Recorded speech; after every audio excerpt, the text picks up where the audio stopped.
Hello everyone, Sanskrit की class में आपका स्वागत है। आज का जो हमारा टॉपिक है वह है अव्यय प्रकरणम। इस प्रकरण में हम अव्यय के बारे में पढ़ेंगे। अव्यय किसे कहते हैं, अव्यय की परिभाषा क्या है, अव्यय को कितने भागों में हम विभक्त कर सकते हैं। तो शुरू करते हैं आज की क्लास। अव्यय की परिभाषा है न व्ययः अव्ययः। न का मतलब तो होता है नहीं और व्यय का मतलब होता है खर्चा। व्यय का मतलब होता है खर्चा।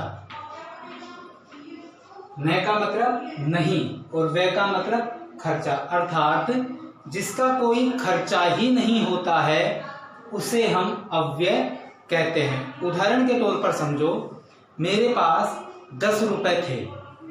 10 दिन पहले भी मेरे पास 10 रुपए थे और आज भी वो 10 रुपए ही हैं। मैंने उन 10 रुपए का क्या किया, कोई भी खर्चा नहीं किया। ना तो उन 10 रुपए में घटत हुई और ना ही उन 10 रुपए में बढ़त हुई, अर्थात 10 का 11 भी नहीं हुआ और 10 का 9 भी नहीं हुआ। तो जितने पैसे मेरे पास थे उतने पैसे एज इट रहे। जिसका कोई खर्चा नहीं होता है उसे अव्यय कहते हैं। साधारण भाषा में हम इस प्रकार से समझ सकते हैं कि वे शब्दांश जिनके स्वरूप में कोई परिवर्तन नहीं होता है उन्हें अव्यय कहते हैं।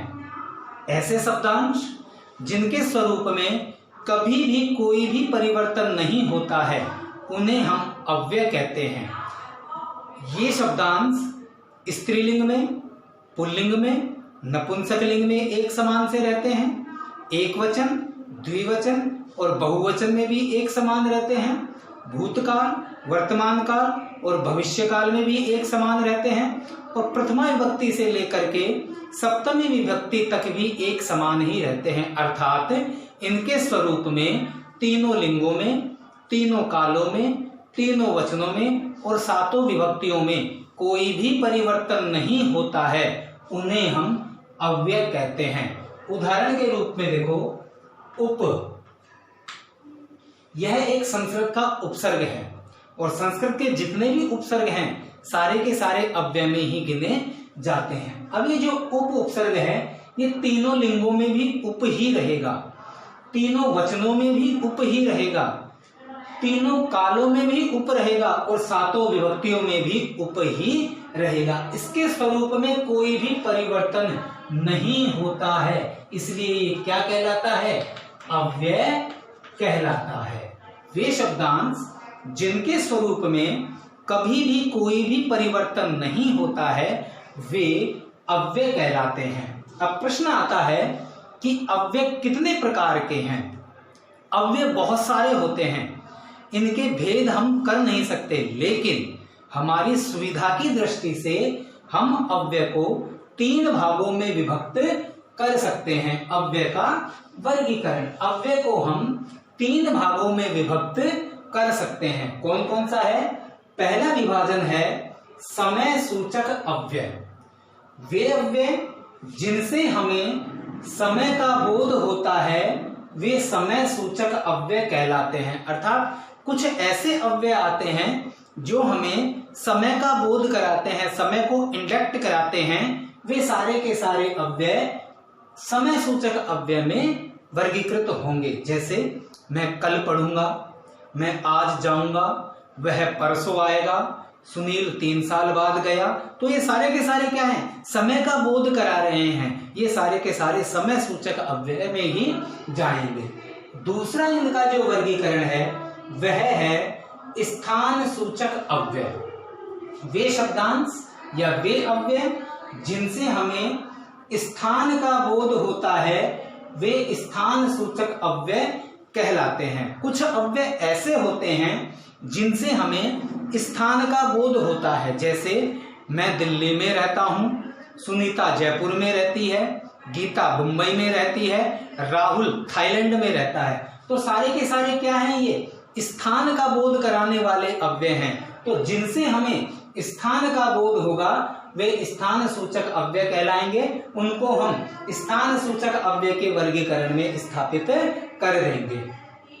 रीति सूचक अव्यय जिनसे हमें स्थिति विशेष का बोध होता है वे रीति सूचक अव्यय कहलाते हैं। कुछ अव्यय ऐसे होते हैं जिनसे हमें स्थिति विशेष का बोध होता है, तो जिन अव्यय से हमें स्थिति विशेष का बोध होगा वे अव्यय इस रीति सूचक अव्यय कहलाएंगे। उन अव्ययों को हम रीति सूचक अव्यय के वर्गीकरण में स्थापित करेंगे।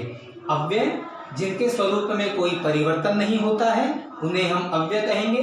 अव्यय को हम 3 भागों में बांट सकते हैं हमारी सुविधा की दृष्टि से। पहला है समय सूचक अव्यय जिनसे हमें समय का बोध हो, समय सूचक अव्यय कहलाएगा। जैसे कदा, कदा का मतलब होता है कब, वह कब जाएगा, वह कब आएगा, वह कब खाएगा।